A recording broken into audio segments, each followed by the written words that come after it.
this is about being centered, right? Everybody's around the center. Everybody's focused on the center, and Right.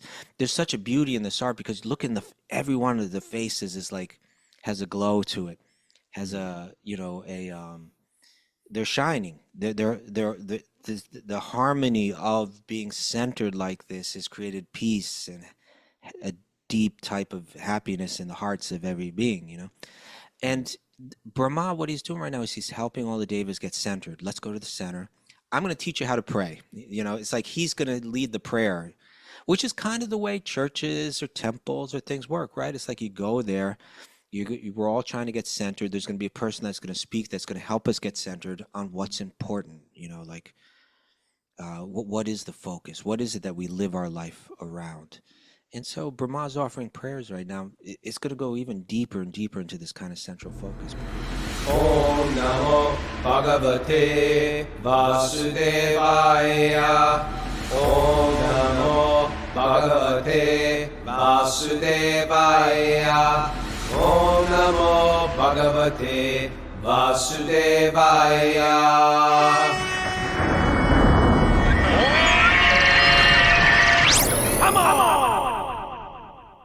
Live from Super Soul Farm, this is Wisdom of the Sages, a daily spiritual podcast with your host, Raghunath, and co-host and senior educator at the Bhakti Center, New York, Kaustubha Das. Welcome to the show. This is episode 1443. We're here on a beautiful Thursday afternoon, getting ready for the Bhakti Recovery Retreat tomorrow at Super Soul Farm. Super excited. And also the Wisdom of the Sages Retreat. Kaustubha's coming. It's going to be exciting. Looking forward to that. And a lot of our people that I've not met in person showing up, as well as a lot of regulars on Zoom, and a lot of people just coming in from all over the world, including straight direct from Lebanon, Karuna, Tulsi, the whole crew. Premadan. I'm so excited to see them all. And yeah, I'm looking forward to everything. Kaustubha, going to introduce you to the new peacocks. Nice. Do they have names? Yeah, they do. Bhishma, Drona, and Draupadi. Bhishma, Drona, and Draupadi. Okay. Yeah, Sachi named them. It's a peahen, Draupadi?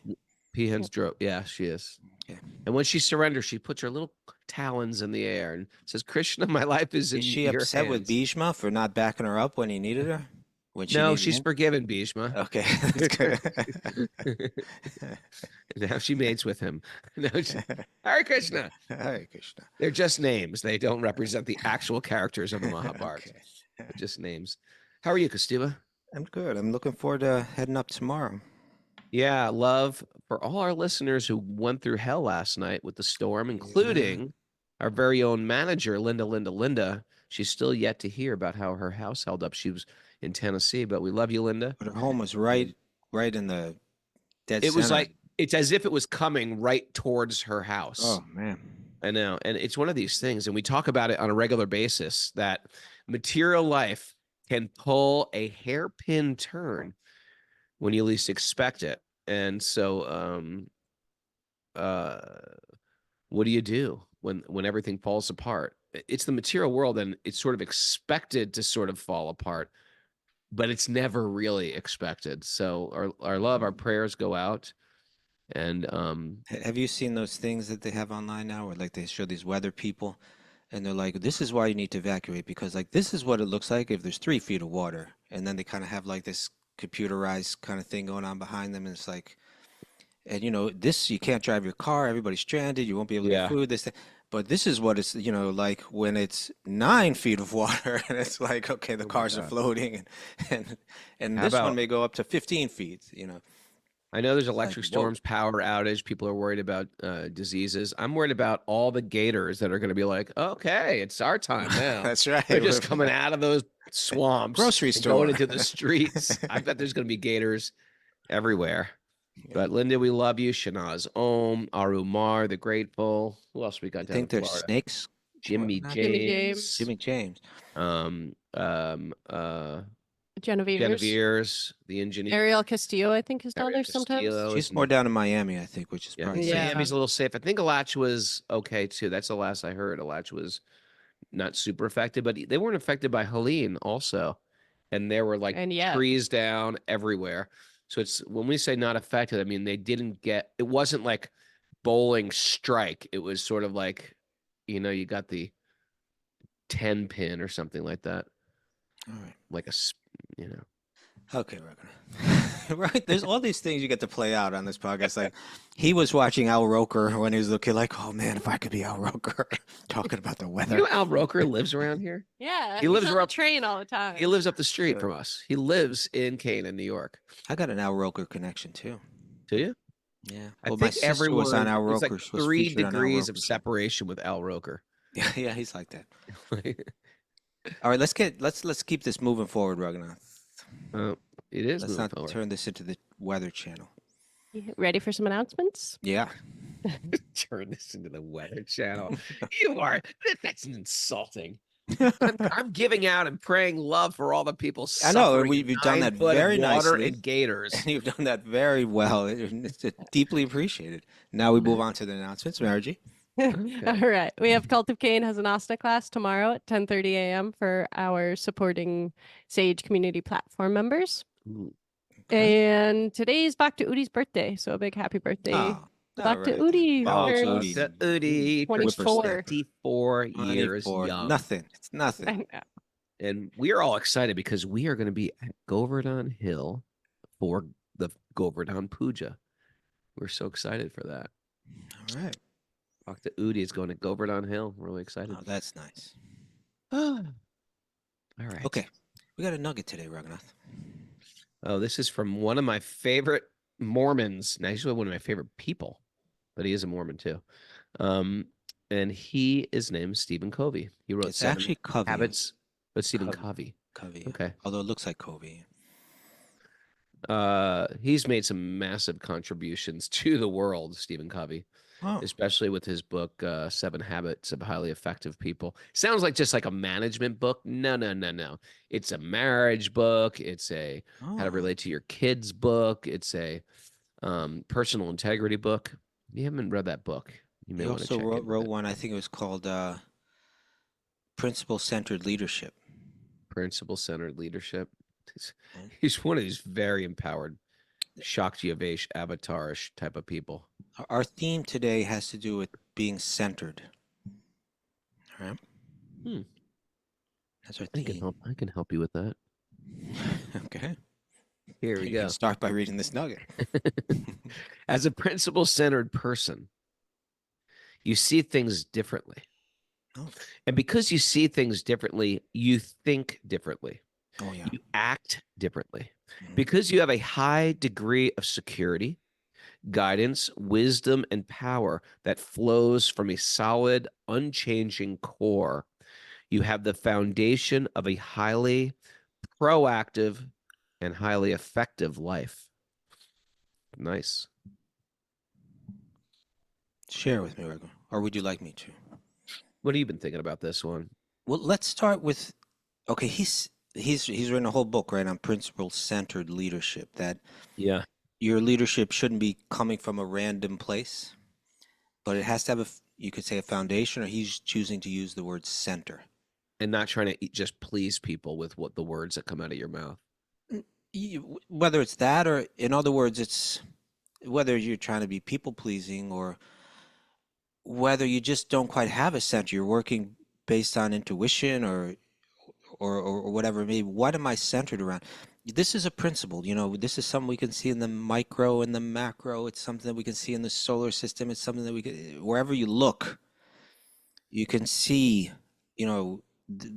this, rotation around a center as being like a healthy, harmonious model.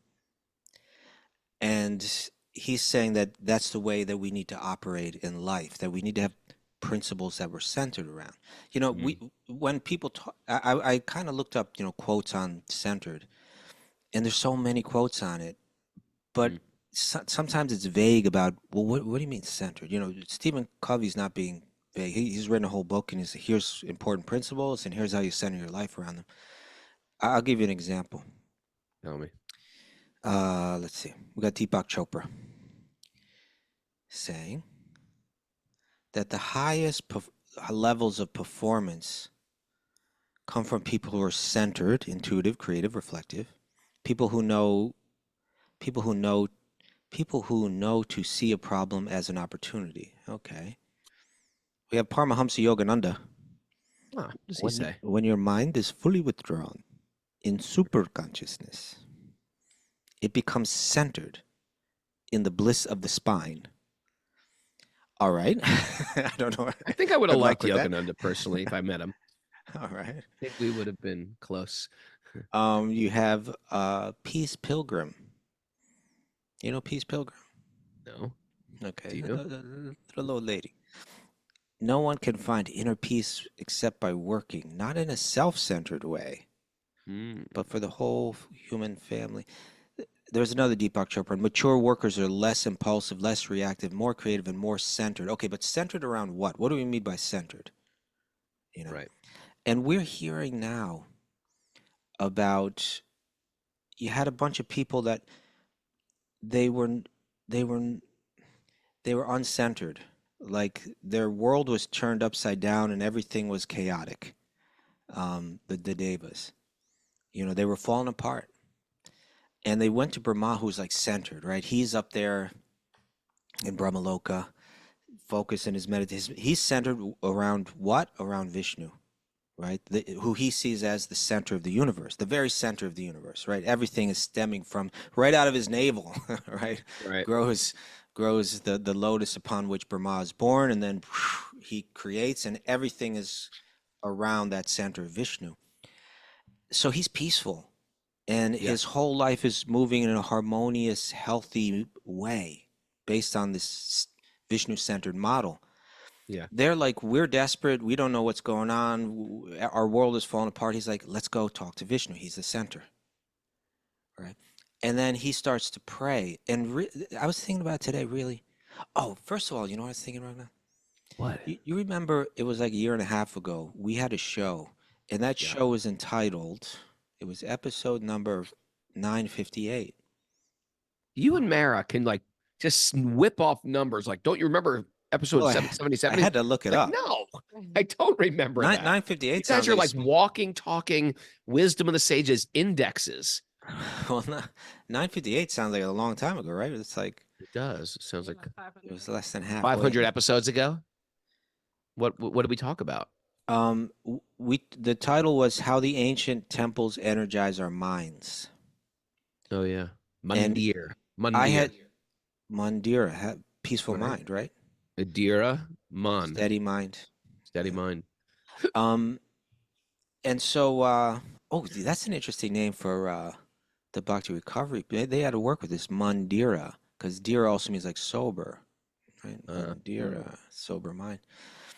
So we talked about like how these temples were designed using mandalas, using parikrama margs, using, you know, like everything is, you know, there's a central focus in the temple, and they have Lord. I had just come back from the Padmanabh Swami temple.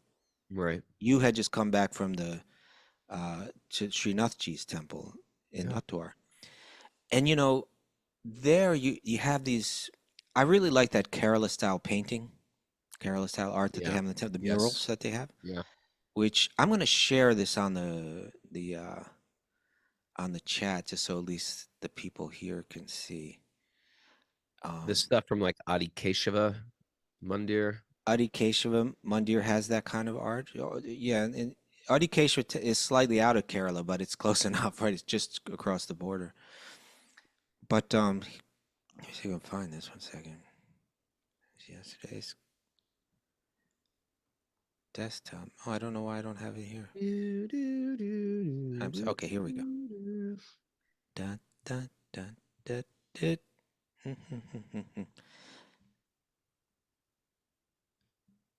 Share with everyone. Boom. Okay, everybody can take a look at that now. But this is a common image that you'll see in India and in Kerala. In a lot of the Kerala paintings, they have it's very Vedic. Oh yeah, that's very cool. Yeah, isn't that cool? It's Lord Vishnu.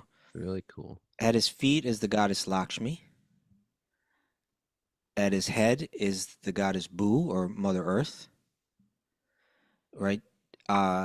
Behind him, well, growing from his navel there is Lord Brahma. Then you Mm. have all the Devas. Behind the Devas with the beards and the turbans, you have all the sages or the rishis.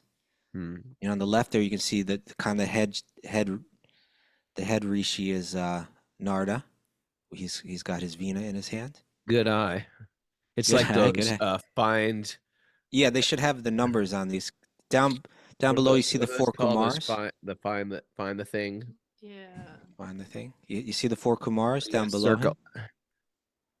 Yeah, it's super cool. And the idea is this is what we're hearing in Bhagavatam right now. This is it. Ooh. We're seeing it Ooh, right there's here a in this picture. naga. There's a naga. Well, that's Sheshanaga, There. right? That's- He's Oh, lying on Sheshanaga. okay. And you can see all the way over to the right. There's Garuda. They put Krishna there. I think that's a little bit artistic speculation because The Krishna they also call as an avatar of Vishnu, so he's sort of there hanging out. yeah, Although but Vishnu's but coming from we Krishna. don't read about Krishna going to the ocean of milk to pray to Lord Vishnu. Yeah, I never In heard any that. case, um, this is about being centered, right? Everybody's around the center. Everybody's focused on the center, and you Right. can. There's such a beauty in this art because look in every one of the faces is like has a glow to it, has a they're shining. The harmony of being centered like this has created peace and a deep type of happiness in the hearts of every being. And Brahma, what he's doing right now is he's helping all the devas get centered. Let's go to the center. I'm going to teach you how to pray. It's like he's going to lead the prayer, which is kind of the way churches or temples or things work, right? It's like you go there, we're all trying to get centered. There's going to be a person that's going to speak that's going to help us get centered on what's important, like what is the focus? What is it that we live our life around? And so Brahma's offering prayers right now. It's going to go even deeper and deeper into this kind of central focus. But if we don't have, and on an even more esoteric level, Yeah. we would say that we see this centeredness all over the Indian temple architectures, Mm. right? We see it, it's when you come to a holy place, the typical thing is parikrama, which literally means means around, and krama means steps, like walking around. It's a physical act. It's a ritual through which you bring your mind to this idea of being centered around, rotating around the spiritual focus. But also, if we take it to the most esoteric level, the Rasa Lila, you know, is that same idea is there, that by joining together around the central focus of Krishna, one is properly situated. Like that Rasa Lila, we could say you could follow the Vedic teachings all the way up to that, where you are most perfectly situated as being centered around Krishna or centered around Radha Krishna in a beautiful love dance. Like that's where all of the spiritual teachings lead. And that's also there. Could I read you a little something, Raghu, while you're at it? You look like a Sure. professor today, and I have a little something Thank you. Thank you, sir. from Professor Graham You're on a Schweig. roll here today. What you got for me? Well, this is from Professor Graham Schweig, Professor otherwise known as Schweig. Garuda Prabhu. Yeah. Yeah. So he's writing he wrote a book called The Dance of Divine Love. It's fantastic scholarship, on the Rasa Lila, all about the Rasa Lila. And he writes about, it's called the Rasa Mandala, right? These mandalas are these circular patterns, they have their kind of divine center. And so, the Rasa Lila is set on the Rasa Mandala, and everything's rotating around Krishna. He says, let's see, another example of the mandala acting in the life of the practitioner. Oh yeah, this is where he talks about the Maha Mantra being a form of the Rasa Lila. Huh. Think about this when you chant I do. Maha I Mantra, do. everyone, right? Yeah. I do. Well, I know you're naturally there. Another example of the mandala acting in the life of the practitioner is found in the recitation of the divine names in the form of the Maha Mantra, the great Maha prayer formula mantra Mm. for deliverance. This mantra is virtually a sonic reenactment of the Rasa Mandala consisting of a series of alternating names of God in the vocative case, calling out, right? Both calling out for and praising the presence of the divine. When the mantra is recited repeatedly in meditation or song, it worshipfully enthrones the soul of the soul, the soul with a capital S, you know, of the soul. So the Krishna, the soul of the soul, within the heart of the devotee, forming a sonic mandala. You're making a sonic mandala right in your own heart. Nice meditation, huh? Yeah. He continues.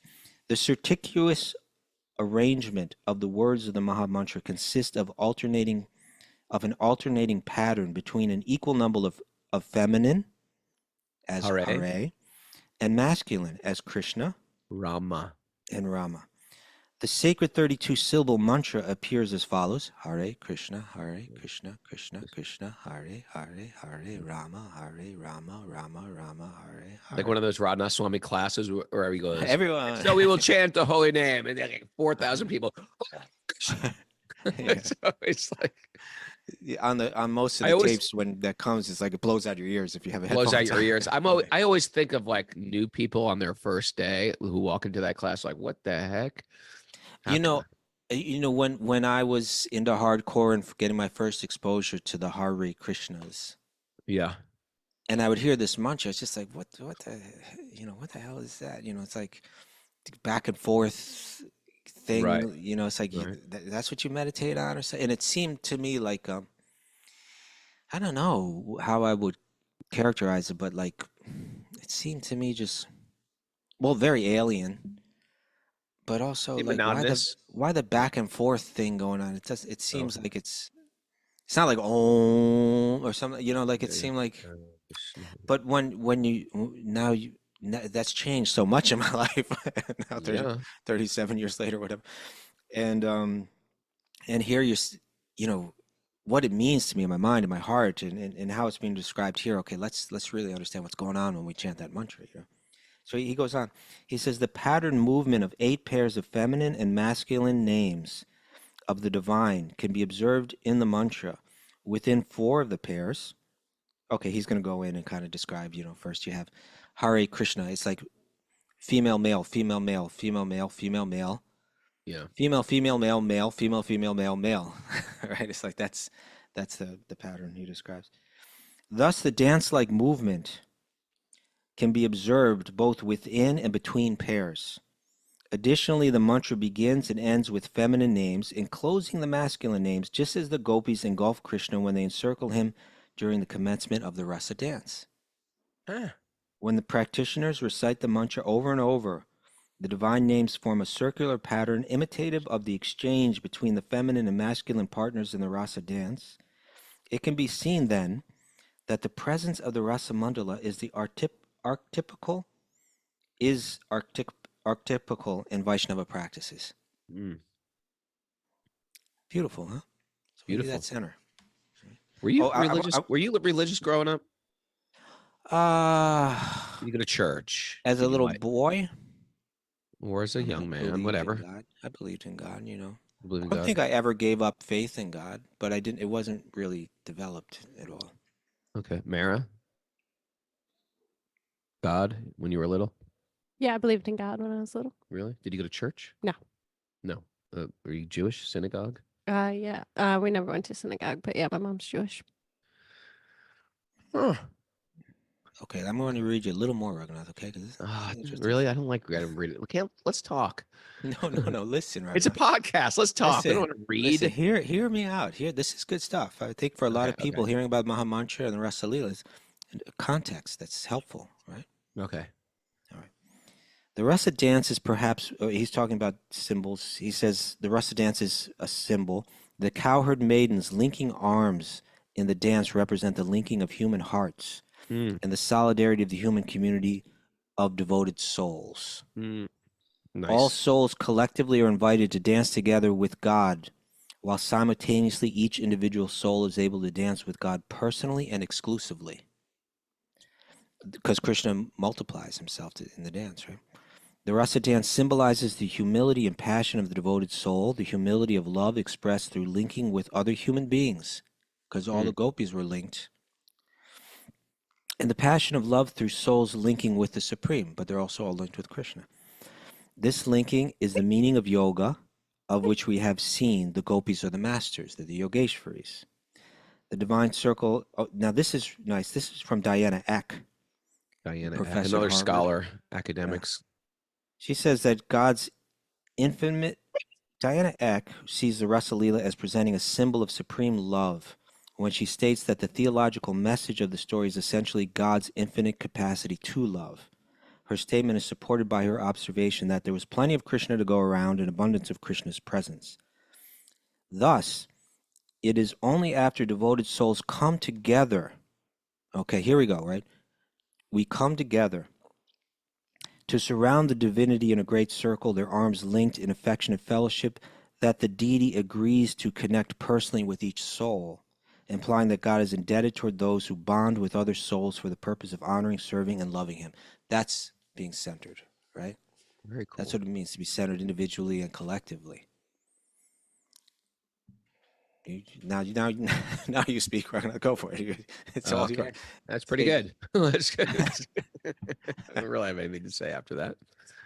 I don't know if Stephen Covey was talking about being centered around the cowherd, the supreme cowherd boy, but he'll get there. But or he won't. He might just feel like, you know what, I'm good being a Mormon. What? He might just, there might be a planet he wants to go to that's got nothing to do with cowherd divinities. You know what I mean? Have faith. I have faith, but I'm just saying, I don't. Give me a tissue. This sneezing Mara's got is making me, it's contagious. All right. Sorry, Prabhu, it's my fault.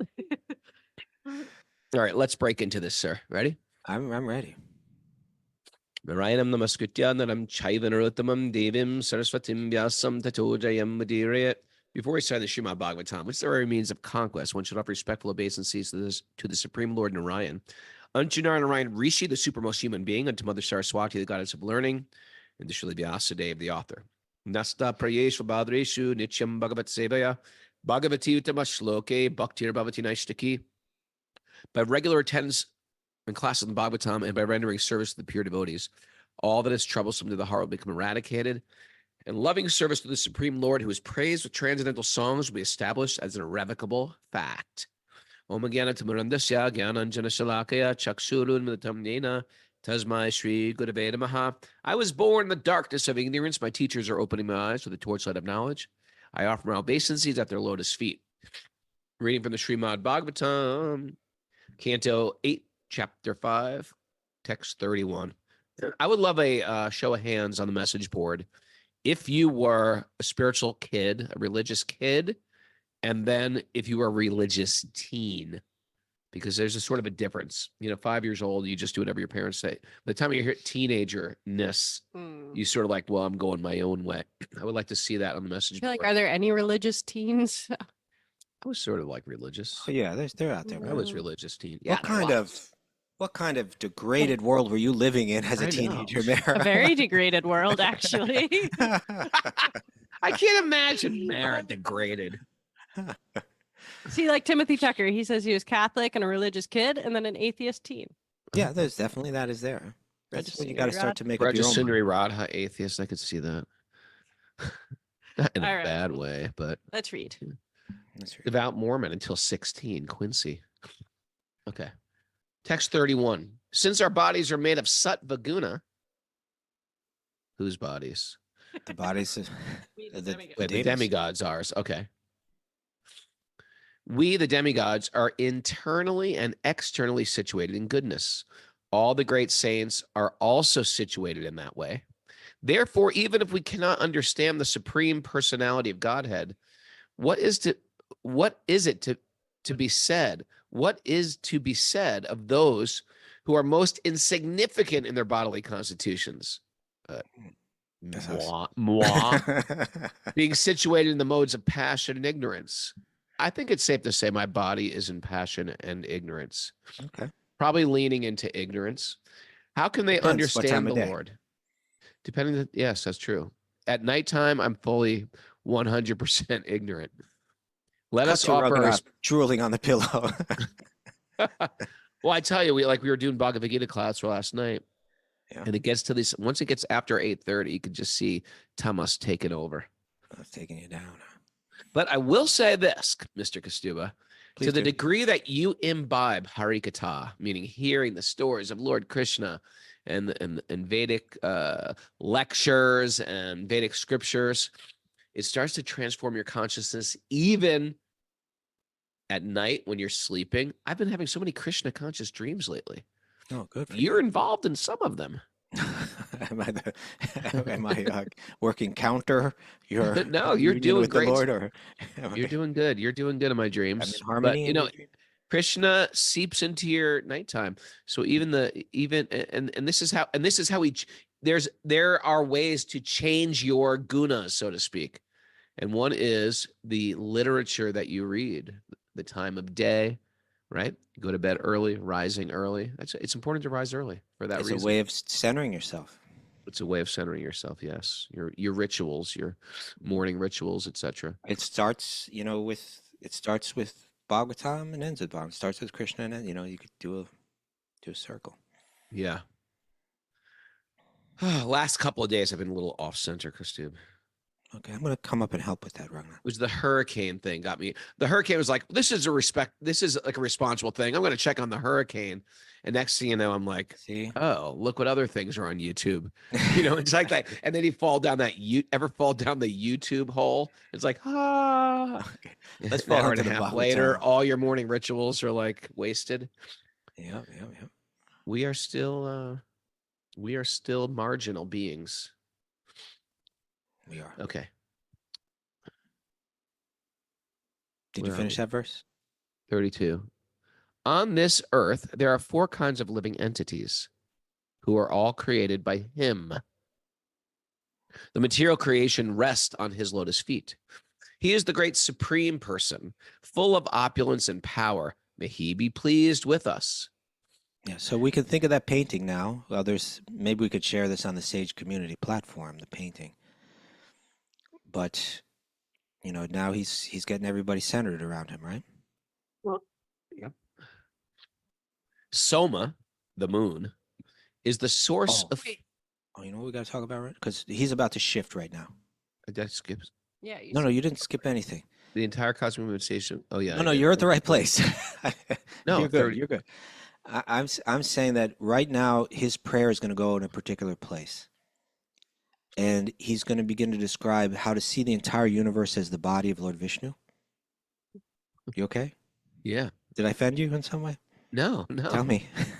No, yeah, I'm unoffended. Okay. Yeah.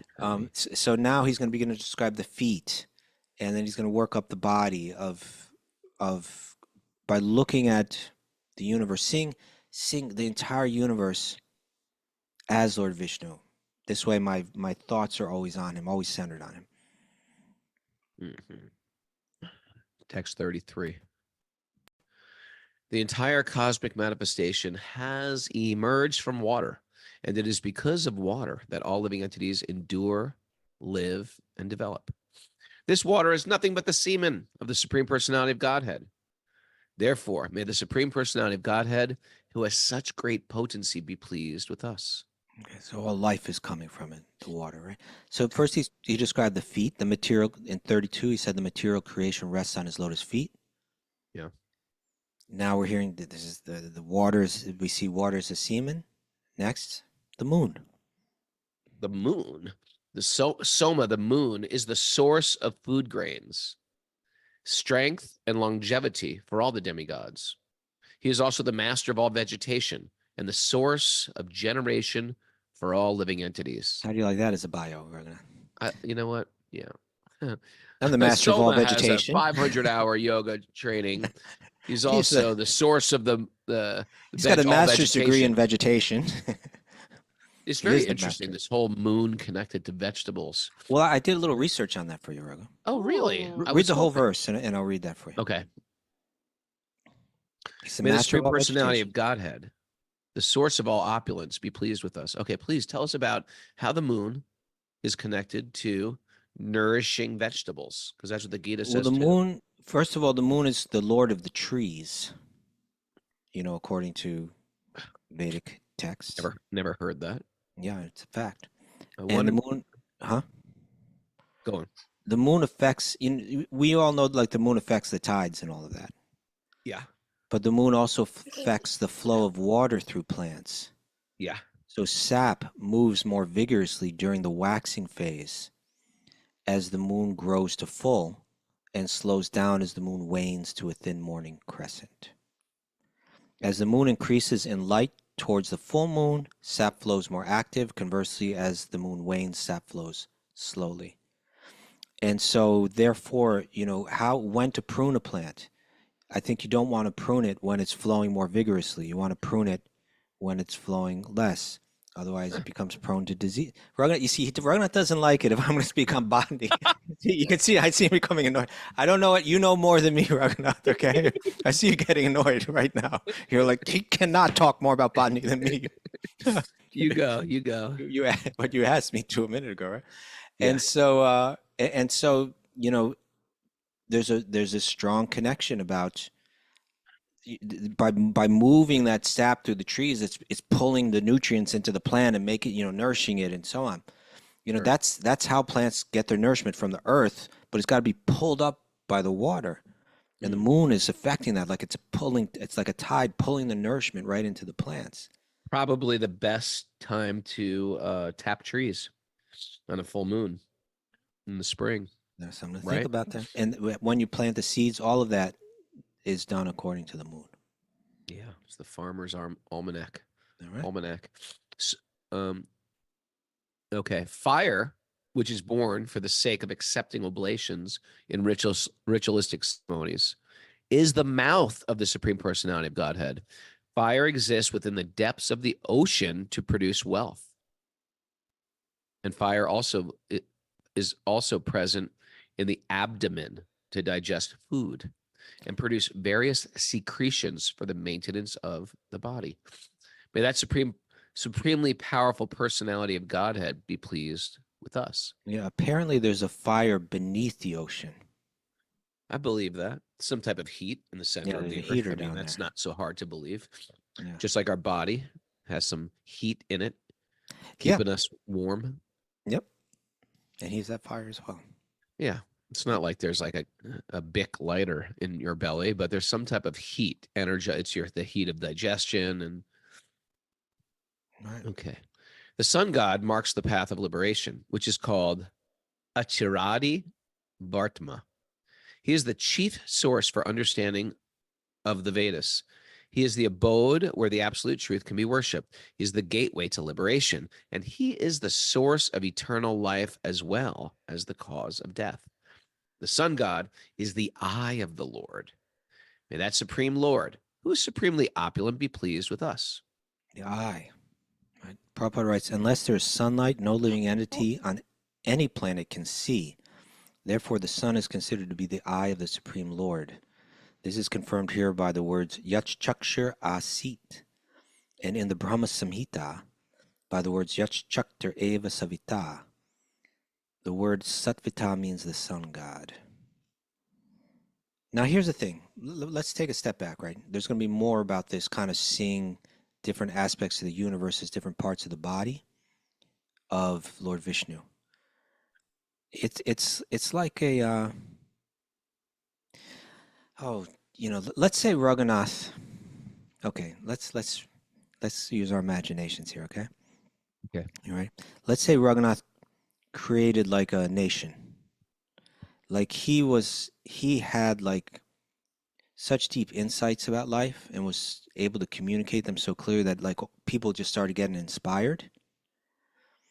And they're like, yeah, let's do what he's saying. And you set up a nation that with all that a nation needs, like with its constitution and its laws and with its all of the kind of facilities that it needs with its governing system, with all its different departments, with road, highway system and, transportation systems and the whole thing. And it was all based upon your vision and your direction.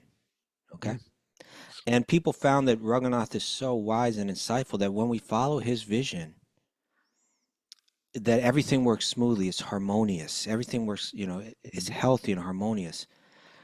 And when we forget, when we lose touch with those principles that Raghunath has shared, and the insights and the way that he laid things out, things become problematic, and ultimately there's friction and chaos and pain, Mhm. in so many different ways. So then they might say to each other, we need to stay focused on Raghunath's instructions, right? That's the way we need to think. And they might speak like this. They might say, like, in order to cultivate that awareness of Raghunath's, the beauty in Raghunath's plan and his instructions, they might say, like, the highways are the veins in the body of Raghunath.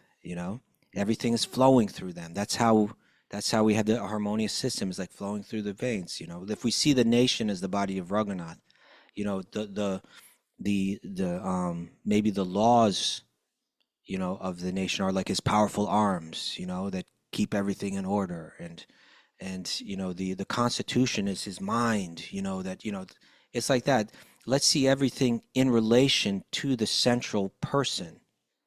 That's what's happening. Brahma is kind of giving that kind of meditation by describing the universe as the body of Vishnu. He's standing before Vishnu, saying this and saying, and through his prayer instructing the Devas, the reason why your life is chaotic, the reason that you're experiencing fear, the reason why there's so much friction in your life, is because you've forgotten the center, the central focus.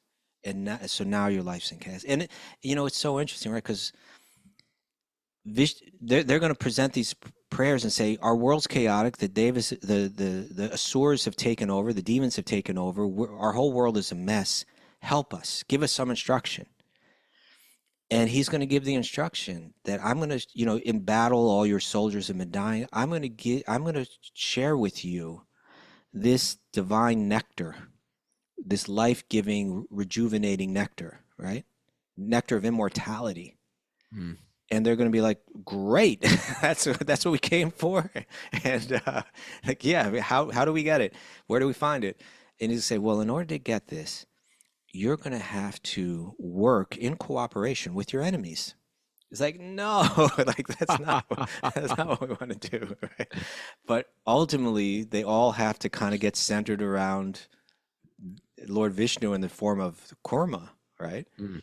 And churn, everything churning, or on top of him or around him. Sure. So it's Brahma's just kind of leading the way. Hey, everybody's got to get centered. Let's see things this way. If we need a meditation of seeing the universe as the body of the center figure, the central person, let's do that. Like that, sir. All right. 37. All the living entities, moving and non-moving, receive their vital force, their bodily strength, and their very lives from the air. Yeah. All of us follow the air for our vital force, exactly as servants follow an emperor. The vital force of air is generated from the original vital force of the Supreme Personality of Godhead. May that Supreme Lord be pleased with us.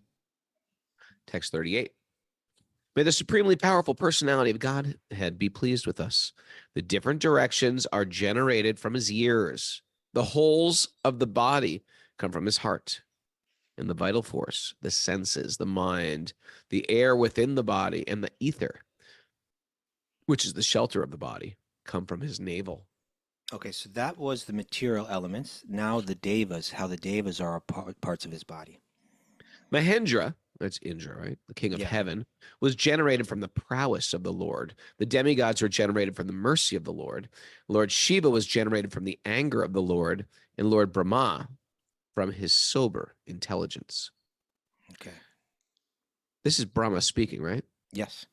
Okay. The Vedic mantras were generated from the bodily holes of the Lord, and the great saints and the Prajapatis were generated from his genitals. May that supremely powerful Lord be pleased with us. The Prajapatis are the Progenitors. progenitors of species. Now, The goddess now of fortune. text 40 will deal with now different categories of persons and how they are all part of the body of Vishnu. The goddess of fortune was generated from his chest. The inhabitants of Pitriloka, that's the planet of the forefathers, from his shadow. Religion from his bosom, and irreligion, the opposite of religion, from his back. The heavenly planets were generated from the top of the head, and the apsaras, right there, like the angels of sorts, from his sense enjoyment. May that supremely powerful personality of Godhead be pleased with us. The Brahmanas and the Vedic knowledge. 41. Huh? 41. 41.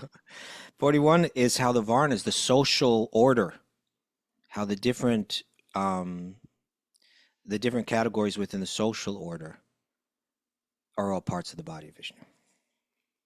The Brahmanas and Vedic knowledge come from the mouth of the personality of Godhead.